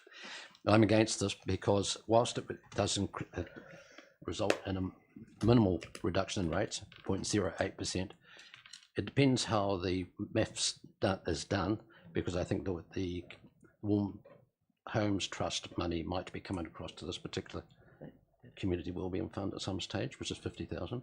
So anyway, it depends. If it doesn't really matter. Depends how the denominator is done for the mathematics. A reduction of 50,000 taken out of the 500,000 the Community Wellbeing Fund will affect up to 10%. It's disproportionate, the effect on our City of Hearts, in my mind. As chair of the Community Wellbeing Fund, sometimes there is a bit of a struggle to do the budget around the well-meaning people who apply for various events, functions and things around the town. With this extra 10% reduction, it's going to be more difficult. And the thought is, in my mind, also the city centre activation reduction in money might result in some extra applications for events around the city around about that time, straight from the Community Wellbeing Fund. So this is why I would be against the reduction. Thank you. Rhiannon, can you just make some clarification around the Warm Homes funding? Yes, so as this committee received, I think back in March, a adjustment to the grants as part of the process to formalise or regularise would be a better way of putting it, applications to the long-term plan. You made the decision to move that additional funding of 50,000 that was originally as part of the long-term plan for the Southern Warm Homes Trust, so that they would apply to the Community Wellbeing Fund in the future. So this reduction here would reduce the fund down from 550,000 to back to 500,000. As it noted, it would mean that the committee would need to manage that funding available over the year. Thank you.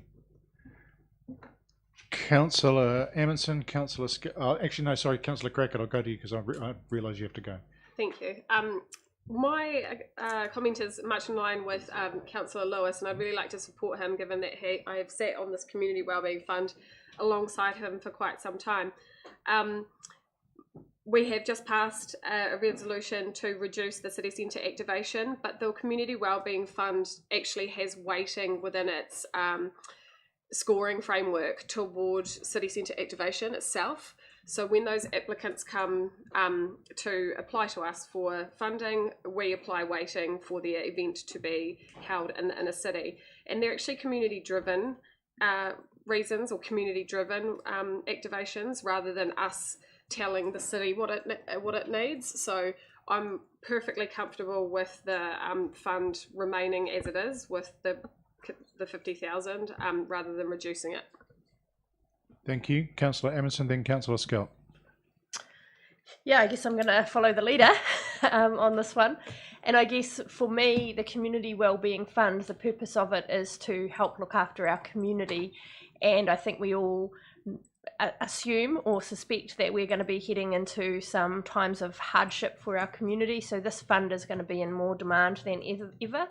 And I guess whilst on one hand we can think about lower rates being helpful for our community, actually having this fund is equally as helpful for our community. So I would be in favour of keeping this at the existing amount, and we'll be voting against it.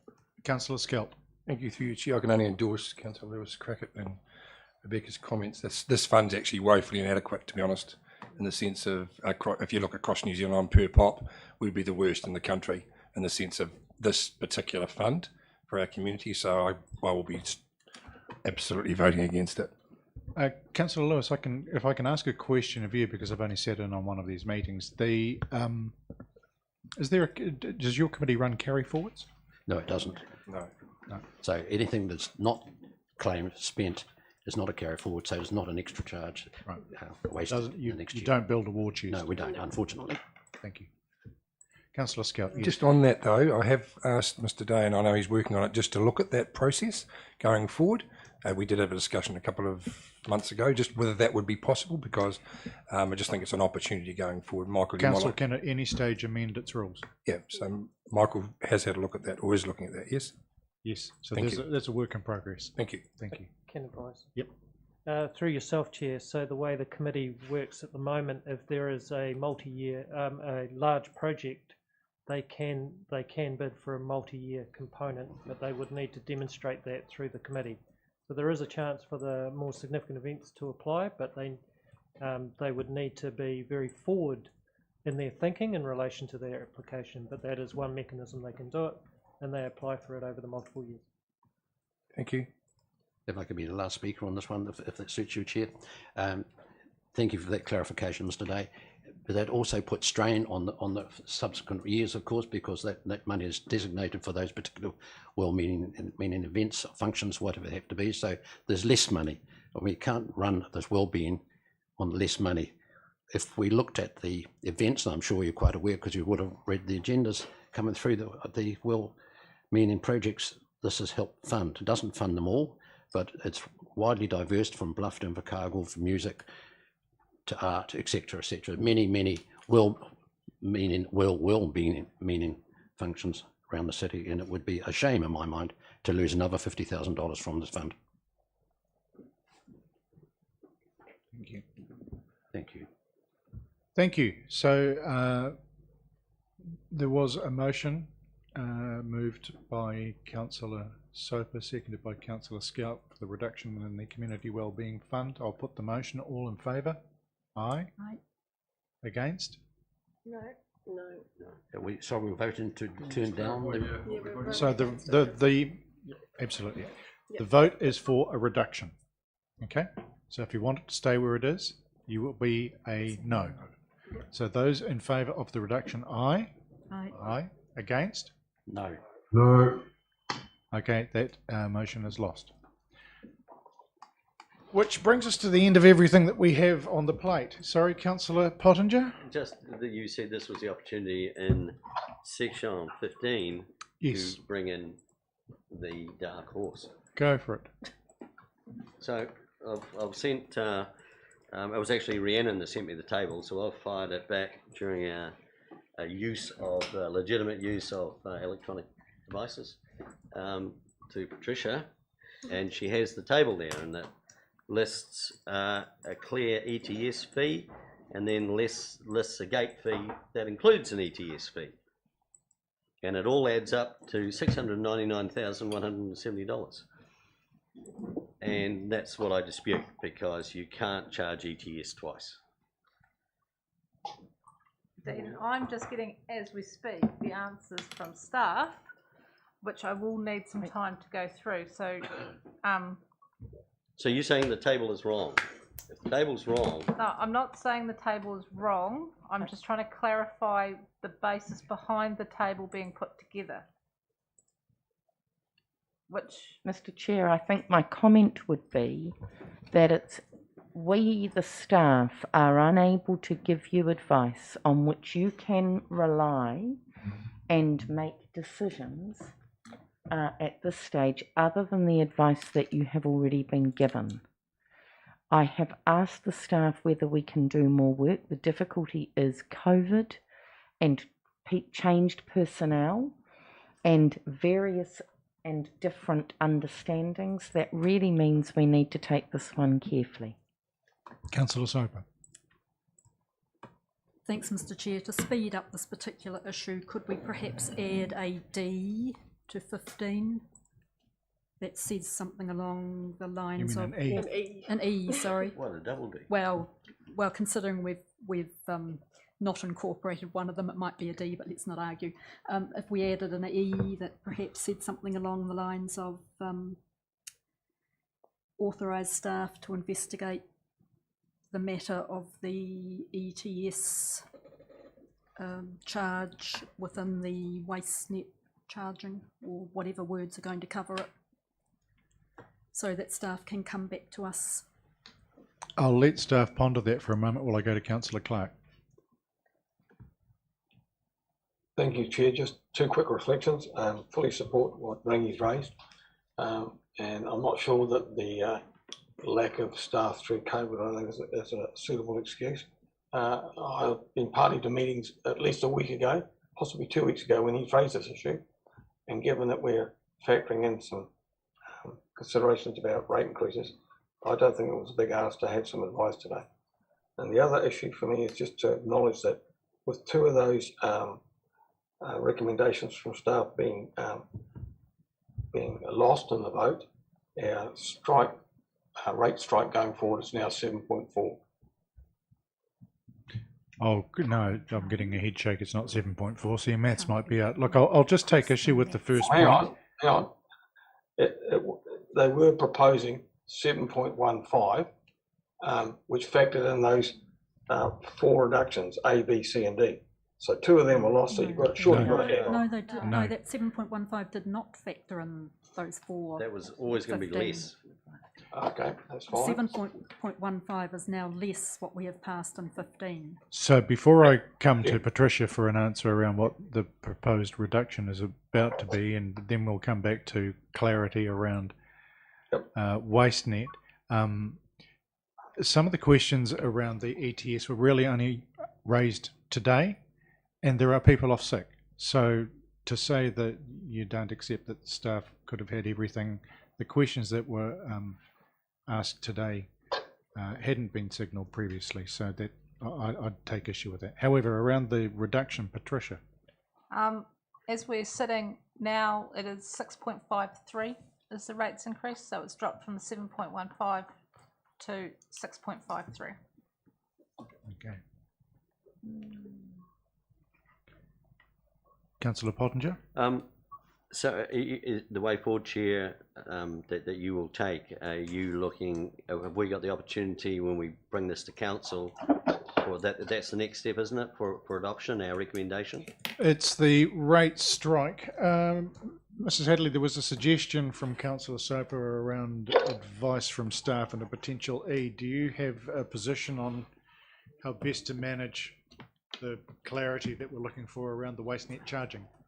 Look, Mr. Chair, I think the best I could offer you today is to say that we will come back to you and give you an update on the 14th.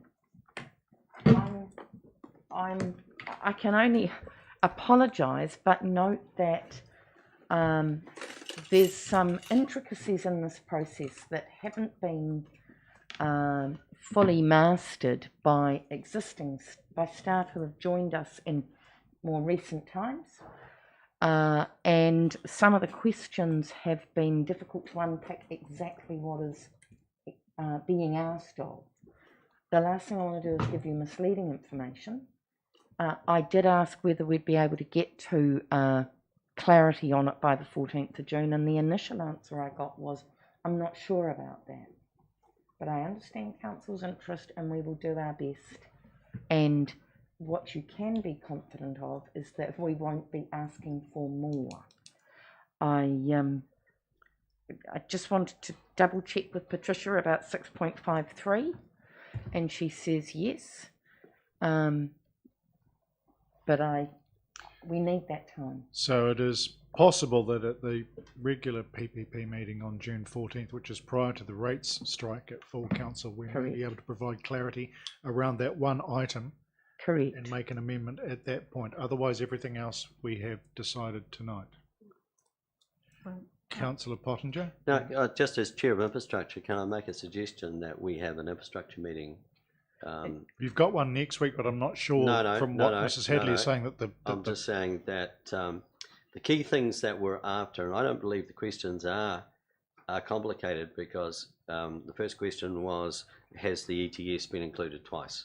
It's pretty straightforward. Second question was really to do with the tonnage. Why are we predicting extra tonnage when all the figures I have show absolute consistency in tonnage. So the third question is the fund, the administration fee that WasteNet collects on the council's behalf. So it collects it for Gore, SDC and for us. And in the past, I've been on WasteNet for 9 years in my earlier life, and that money was always used, we're talking $140,000 a year for this city, as a buffer for when you had the fluctuations. And that's what it was used for. So they are the three questions. What is the fund currently with WasteNet that we are a substantial owner of? Has the ETS been asked twice, and are the tonnages correct? Right, so those come back to the questions that you raised at the Chair's meeting today, and the Chief Executive at that point gave an assurance that there would be a paper coming back. And do you want to give a rough timeline around that? So I think there are two separate issues, Mr. Chair. I agree. Okay, so the first thing is there is an infrastructure committee meeting next week, but quite frankly, there are 4 working days because there is a public holiday. Some of the staff are off with COVID, and there is a need to involve infrastructure staff and financial staff. It's the end of year, and so we've had quite a few of our other CCOs, and we are involved in annual report preparation as well. So discussing the matter of infrastructure not only sits outside the issue of the budget and the delegations around the annual plan, but we won't have the information ready in a way that will be assisting to a discussion. I'm hoping to get you information for the 14th in relation to the annual plan alone, and that may answer the questions that Councillor Pottinger has asked, or it may be that that needs to come back to a future infrastructure meeting in addition. So there's 2 parts to it. There may be 2 parts to it. Okay. Councillor Cricket, do you need to? Thank you, Councillor Ludlow. From a WasteNet perspective, I'm confident that we will find out the answer to this. The process, like Councillor Ludlow has outlined, we will still get another bite at the apple, for want of a better sense of terminology. We will get the officer information in due time before we have time to strike the rates. So I'm comfortable that we'll have time to find that information. Right now, I have to go and be on mum duty, but with that, yeah, I'm just conveying my comfortability before I take my leave. Thank you. Have a comfortable evening. Yes. Councillor Soper. Thanks, Mr. Chair. I was just going to comment that considering we have passed in recommendation 15 a recommendation to council to adopt the annual plan incorporating those subparts we passed, the only realistic answer on that one issue of the ETS, the only realistic way we can deal with that is at that meeting on the 14th, and I would support your suggestion that that is where it is dealt with. And that would then allow on that one sole issue a minor amendment to the recommendation we have actually passed to council, and the rest of the WasteNet issues that have been raised obviously will take more time, which we have the time to take. Thank you. Councillor Abbott, live mic, were you wanting to say something? Oh, no, sorry, I didn't realise it was on. Councillor Clark. Just as a final reflection, so there's no surprises for my colleagues. If the annual plan is adopted with a 6.53% increase, I will be opposed. Yeah. Noted, thank you. Councillors, that's as far as we can take it this evening, I think. Sorry, what have we got for E, Mr. We didn't have a motion come forward. There was a suggestion, or did you? I'm happy to move it as a... So what was the motion? I'm suggesting that you might want to note that further advice may come forward on the 14th of June, because I think you need it so that you've not... Around WasteNet funding? Around waste charges. Thank you. I'm happy to move that because it fits in with the rest of 15. Is there a seconder for that, Councillor Scalp? Thank you. Any other comments around that? We will get that clarity. I'll put the motion. All in favour? Aye? Aye. Against? None. Carried. Thank you. Councillors, that brings us to the end of this evening's meeting. Wins and losses all round, but you know, that's the process, and that's democracy, and I thank you for the